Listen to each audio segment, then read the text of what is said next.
Amen. Purihin po ang Panginoon. Hallelujah. Mga kapatid, magandang tanghali sa inyong lahat. Narito ako, ginagamit naman ng Lord upang ipahatid sa inyo ang kanyang mensahe. Lord, narito ko, Panginoon. Ako'y nagpapakababa sa iyo. Kayo, Panginoon, may taas sa aking buhay. At gamitin mo lamang ko, Panginoon. Kayo, Lord, ang magsalita sa aking mga labi. At ibahagi sa kanila ang mensahe na nais mo parating sa mga tao sa buong mundo. Hallelujah. Ama, maraming salamat sa iyong kapurihan magpakailanman. Amen. Mga kapatid, ang topic po natin sa Mateo 23 verse 27-28. Sabi doon, introduction natin, ang mga talatang tumutukoy sa pagkagalit ng Diyos sa mga taong hindi nagpapakita ng pagmamahal sa kapwa. Hindi tapat at nagpapakita ng mga masasamang gawa ay matatagpuan sa mga sumusunod na kabanata at talata ng Biblia. Ayan, makikita po natin, letter E, makita po natin sa Mateo 23, 27, 28. Mga talata laban sa pagmamalabis at kapalaluan. Hallelujah. Ang sabi doon sa Mateo 23 verse 27 hanggang 28, ang sabi doon ng Panginoon, kayo'y parang mga libingan na hinimay na nasa labas ng tila maganda, ngunit sa loob ay puno ng mga buto, ng mga patay, at ng lahat ng karumal-dumal. Yan, nandoon po sa Biblia ang nakasusaad, nakaminsay ng Panginoon na ang mga tao ngayon ay nakikita ng Panginoon ay karumal-dumal na ang mga pinagagawa nila.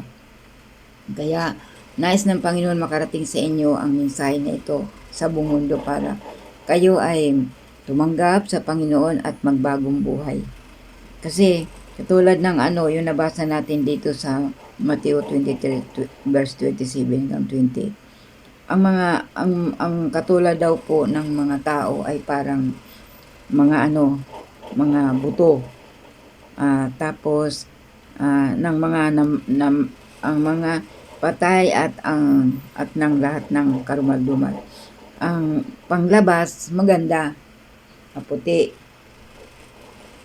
Kung titingnan ay malinis, walang kasalanan. Pero sa loob ng puso at isip ay karumal-dumal sa harapan ng ating Panginoon. Kasi ang mga tao ay maraming ginagawa na kasalanan na hindi kalugod-lugod sa ating Panginoon. Pangalawa, makita po natin sa Lucas 12 verse 15, at sinabi niya sa kanila, ingatan ninyo ang inyong sarili laban sa lahat ng uri ng kasakiman. Hallelujah. Sapagkat ang buhay ng isang tao ay hindi nakasalalay sa dami ng mga bagay na kanyang pag-aari. Yan. Yun po ang sabi ng Panginoon dito, mag-ingat daw po tayo sa ating mga sarili, sa mga bagay nga ikarurumi sa ating mga puso't isipan, ikakarumi sa harapan ng ating Panginoon. Pagsikapan natin nga tayo ay tapat, tayo ay malinis, tayo ay na hindi nagsisinungaling, tapat sa ating kapwa. Yan ang nais ng Panginoon. Hallelujah. Number 3, kita po natin sa unang Juan 2, verse 15 hanggang 17. Huwag ninyo mahalin ang mundo o ang mga bagay na nasa mundo.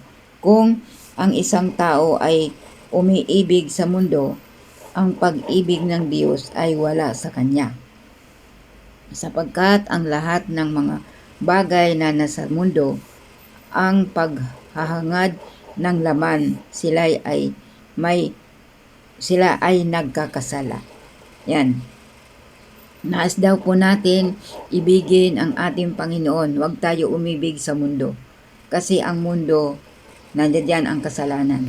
O ibigin natin ang ating Panginoon sa ating buhay para tayo ay maligtas at tayo ay makasama niya sa kanyang kaharian. Nais ng Panginoon na tayo'y malinis sa harapan niya. Hallelujah. Para hindi tayo magkasala. Letter B, sabi niya dito, mga talata laban sa pagdadaya at hindi nagiging tapat sa kapwa. Makita po natin sa number 1, Levitico 19 verse 11. Sabi doon, huwag kayong magdadaya, huwag kayong magsisinungaling, at huwag kayong magkakaroon ng sinungaling sa inyong mga kamay. Yan. Huwag daw tayo gumawa ng kasinungalingan sa ating mga kamay. Ibibigay natin sa ating kapwa ay tapat, hindi walang bawas. Halimbawa, nagsukli tayo ng may bumili sa mga nagtitinda sa nalang sa palengke. Yung mga bumibili, maging tapat ang mga nagtitinda, maging tapat sila sa pagsusukli. At huwag sila mandadaya sa kanilang kapwa. Dahil hindi po yan kinalulugdan ng ating Panginoon. Hallelujah. Number 2. Makita po natin sa Kawikaan, sa Proverbs 12:17. Ang taong tapat ay nagpapakita ng katotohanan sa kanyang kapwa. Ngunit ang saksi ng masama ay nagpapakita ng pagdadaya sa kanyang kapwa. Yan. Ang tunay daw pong masama ay nakikita yon ng kanyang sarili. Hindi siya nahiya, basta mandaya siya sa kanyang kapwa, masaya na siya.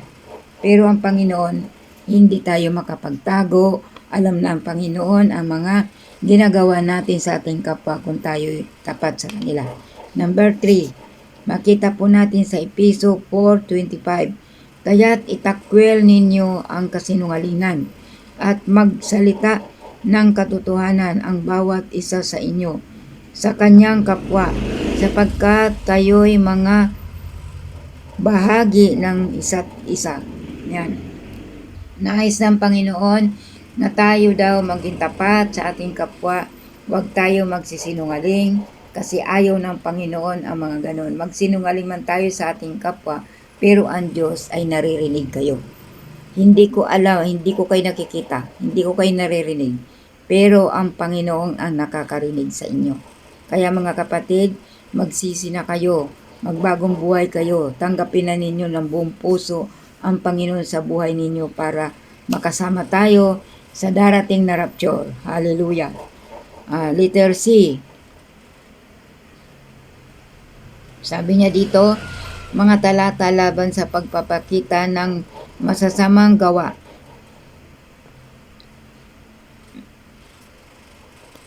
Masasamang gawa sa buong mundo. Yan, masamang gawain sa buong mundo. Yan, makikita po natin ito sa unang gawa. Sabi niya,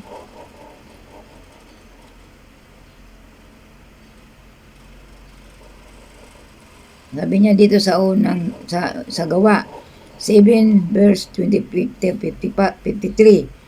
Tumanggap kayo ng kautusan ibinigay ng Diyos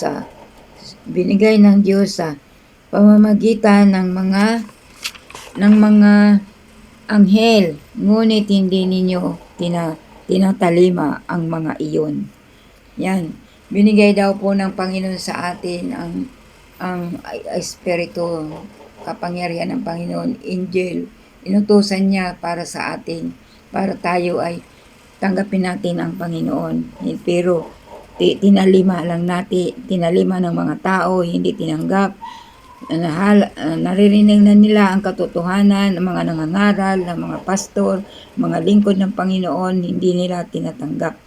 Sila ay manhid ang kanilang puso't isipan. Ayaw nila maglingkod sa ating Panginoon. Nais pa nila nga magkasala. Hallelujah. Ayaw ng Panginoon nga tayo'y magkasala. Hindi angel nga pinakita sa atin, mga anghel na pinakita ng Panginoon nga binigay sa atin, hindi natin tinalima at hindi natin pinansin ang mga bagay nga makapangyarihan na galing sa ating Panginoon. Hallelujah.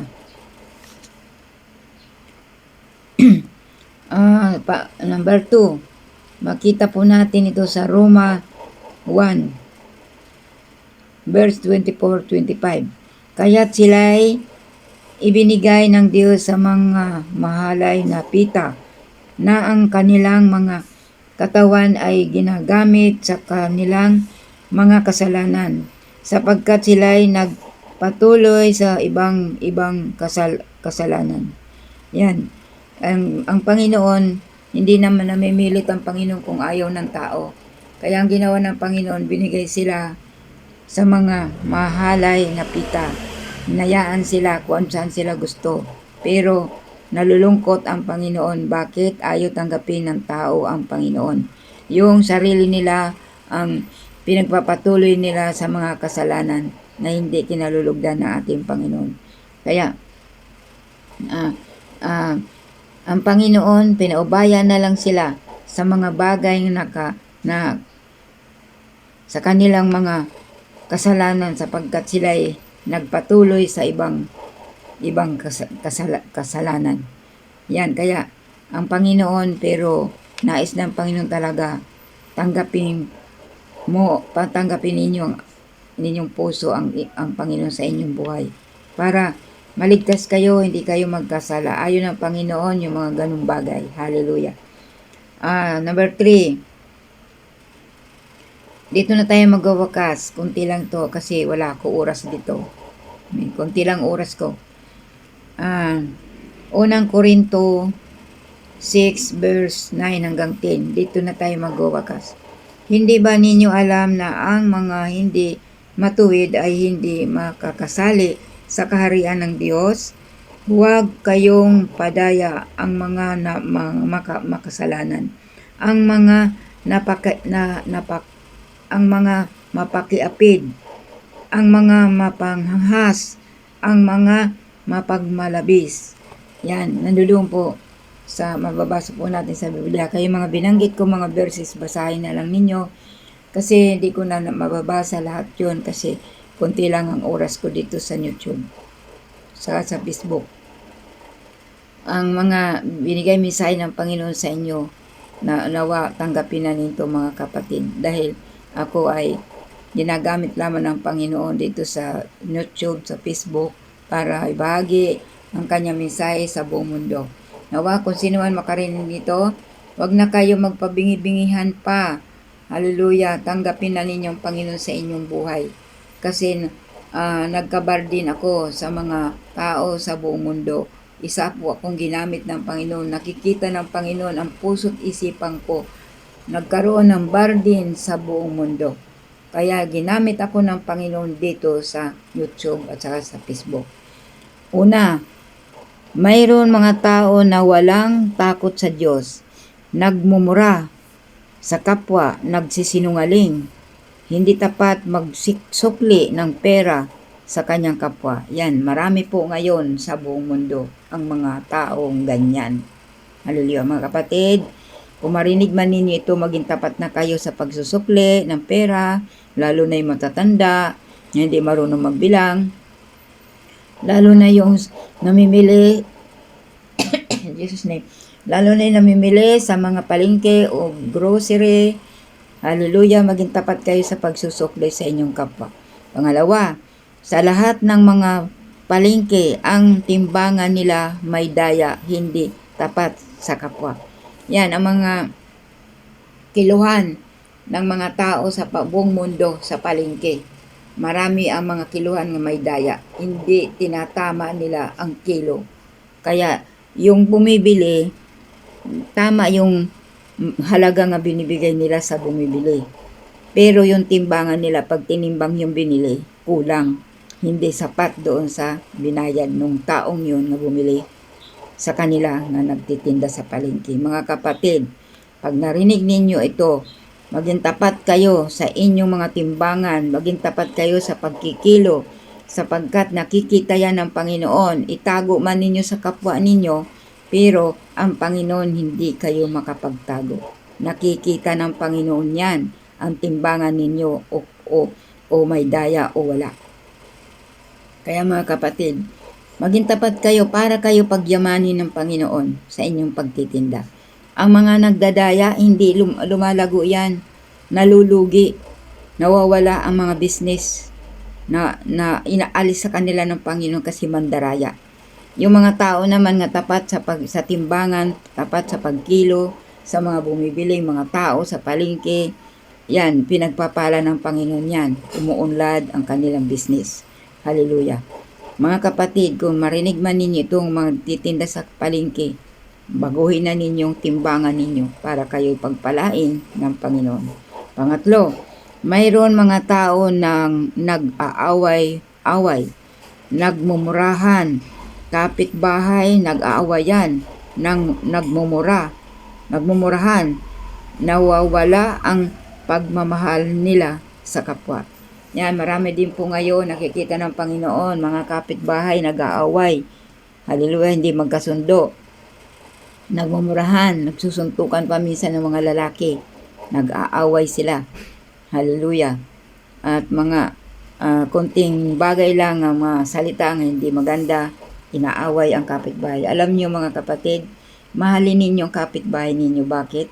Sa oras ng kagipitan, emergency, wala ang matatawagan ninyo at kapitbahay ninyo, sa totoo lang. Kasi kung mayroon kayo kapatid o kamag-anak nga hindi nyo katabi sa inyong bahay, hindi kapitbahay ninyo, hindi nyo agad matatawagan ng emergency kung halimbawa ano mangyari sa buhay ninyo. Hindi nyo agad matatawagan dahil wala sila, malayo sila. Pero ang kapitbahay, madali mo matawagan kasi katabi mo lang. Diba? Hallelujah. Yun ang binigay ng Panginoon na burden na binigay sa akin para sa inyo.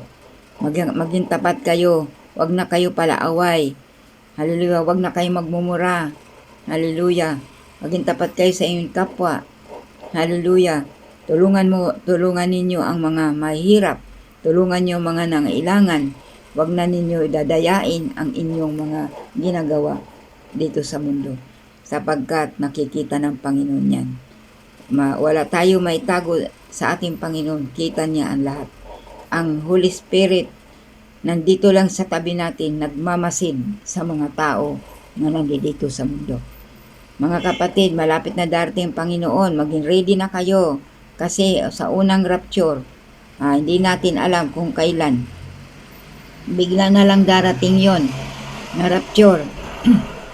Ang Panginoon lang nakaalam. Kaya ngayon, ang ginagawa ng Panginoon, nagbibigay na siya ng mga evangelist para makarating sa buong mundo ang kaligtasan. Para maligtas ang lahat ng tao. Kasi mahal na mahal kayo ng ating Panginoon. Hallelujah. Dito na tayo. Hallelujah.